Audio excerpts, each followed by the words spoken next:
है, उसकी कौम, उसके बच्चे होते हैं। 22 करोड़ पाकिस्तानी जब मैं प्राइम मिनिस्टर था, मेरी जिम्मेदारी है मैं उनको किसी की जंग में ले जाऊं और मेरे लोग शहीद हों, मेरी फौजी शहीद हों, ये मेरी जिम्मेदारी है।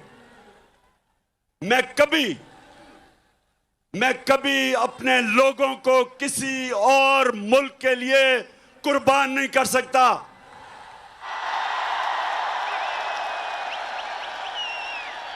मैं चेरी ब्लॉसम बूट पॉलिश नहीं हूं।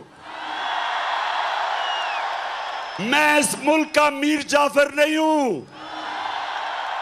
जो बाहर की कुव्वतों से मिलके मुल्क में साजिश करके एक इलेक्टेड गवर्नमेंट गिरा दे, बाहर से पैसा आए, लोगों के जमीर खरीद ले। मैं नहीं, सुने, मैं पैसा नहीं दे सकता था। हमारी 4 गवर्नमेंट्स थी, 4 हुकूमतें थी हमारी।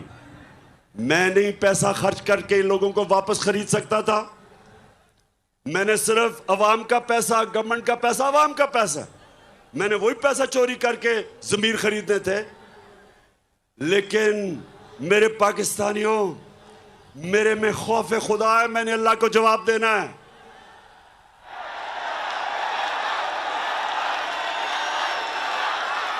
और मैं क्या अपने नौजवानों के लिए, अपने बच्चों के लिए मैं क्या मिसाल दूंगा कि मैं अपनी हुकूमत बचाने के लिए रिश्वत दे रहा हूं, जमीर खरीद रहा हूं? क्या जवाब दूंगा मैं अल्लाह को और अपनी अवाम को? बेहतर है कि हुकूमत चली जाए, लेकिन अपने और आप नौजवानों याद रखो, कभी अपने जमीर का सौदा ना करना, कभी ना करना, क्योंकि थोड़ी देर तो पैसा मिल जाता है, बाकी जिल्लत ही जिल्लत है।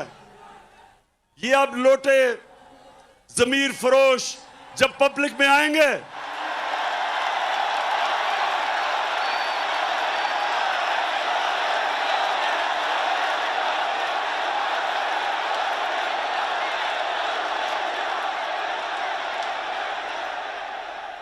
तो मेरे पाकिस्तानियों, कराची के बाशऊर लोगों, मैं इसलिए आपको कह रहा हूं कि अगर ये साजिश कामयाब हो गई, इसी तरह धमकियों में हमारे प्राइम मिनिस्टर घुटने टेक देंगे, अपने लोगों के मफादात के खिलाफ, अपने लोगों के मफादात कुर्बान करेंगे किसी और ताकत के लिए।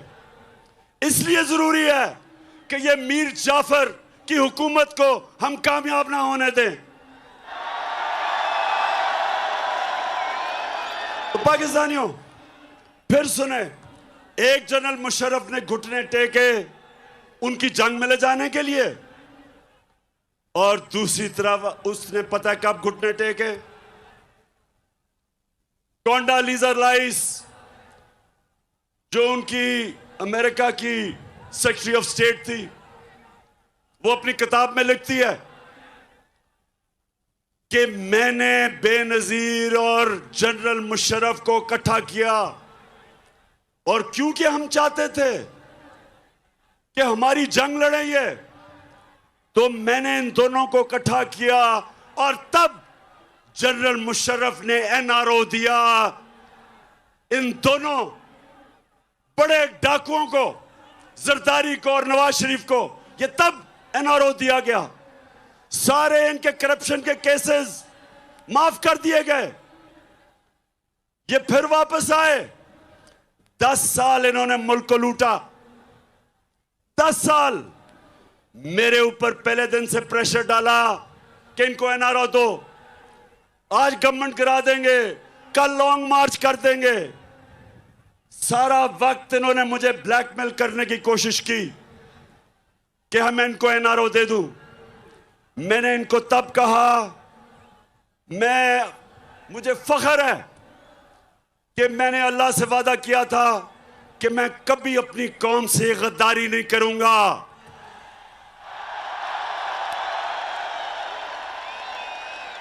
एनआरओ अब क्या हुआ? जो सबसे बड़ा जुल्म है, ये अब मैं आपको बताने लगा हूं।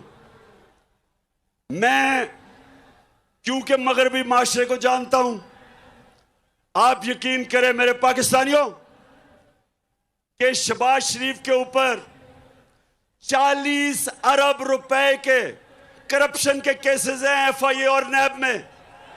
40 अरब।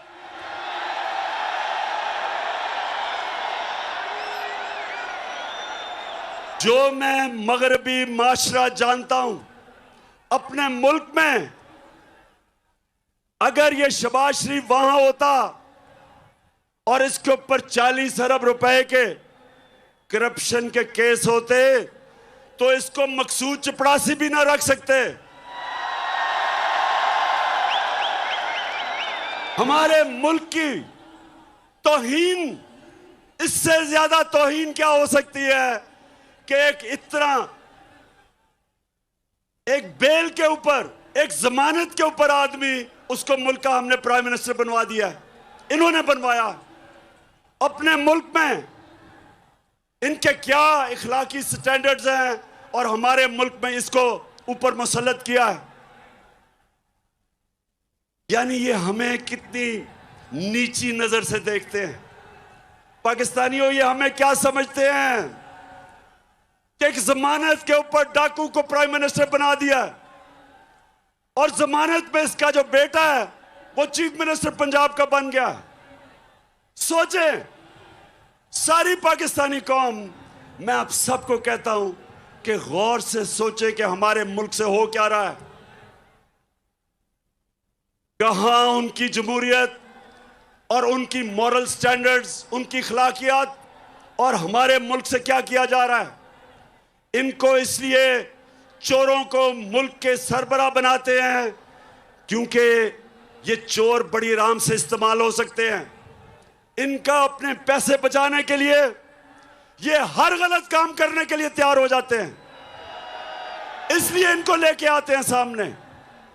और अभी से ही, पहले से ही वो सिग्नल दे रहा है जी कि बेगर्स आर नॉट चूजर्स। उनको पहले ही पैगाम पहुंचा रहा है कि जो कौम मकरूज होती है उसको गुलामी करनी पड़ती है। शहबाज शरीफ तुम्हें गुलामी करनी